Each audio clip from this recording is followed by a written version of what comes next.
நீங்கள் ஒரு இன்ஜினியராகவோ கான்ட்ராக்டராகவோ பில்டிங் ஓனராகவோ இருந்தால் நிச்சயம் இந்த ப்ராடக்ட்டை பற்றி தெரிஞ்சுக்கணும். 15 kgs எடையுடைய பில்டிங் டாக்டர் தெர்மோஷீல்டு கூலைட்டு 4 பேகுக்கு 50 கிலோ எடையுள்ள ஒரு சிமெண்ட் பேகை நல்லா கலந்துக்கணும்.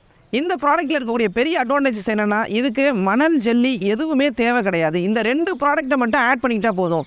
இது ரெண்டுத்தையும் நல்லா மிக்ஸ் பண்ணி வெதரிங் கோர்ஸாக பயன்படுத்தணும்னா நீங்கள் டேரெக்டாக லே பண்ணிடலாம். அல்லது நீங்கள் ஃபில்லிங் மெட்டீரியலாக சங்கன் ஷாப்போ எதாக இருந்தாலும் எவ்வளோ உயரத்துக்கு வேணாலும் இதை நீங்கள் டேரெக்டாக அந்த இடத்துல லே பண்ணிக்கலாம். இதை லே பண்ணி முடிச்சதுக்கு அடுத்தது பார்த்தீங்கன்னா 3 to 4 days நீங்கள் இதை க்யூரிங் பண்ணி ஆகணும். க்யூரிங்கிறது நீங்கள் நார்மலாக காங்கிரீட்டில் பண்ணுறது மாதிரி ஃபோர்ஸாக தண்ணியை அடிக்கவே கூடாது. லைட்டாக வீட்டுக்கு தண்ணி தெளிக்கிறது மாதிரி ஒரு லைட் ஸ்ப்ரேயர் மிஷினோ அல்லது கையால் தண்ணியை ஒரு 4 நாள் தெளித்தோன்னா இது காங்கிரீட் மாதிரி மாறிடும். ஃபஸ்ட்டு டே பார்த்தீங்கன்னா இது ஒரு ஸ்பாஞ்ச் மாதிரி அமுங்கும். 5th டே போகும்போது கம்ப்ளீட்டாக ஒரு காங்கிரீட் லேயர் மாதிரி இது மாறிடும்.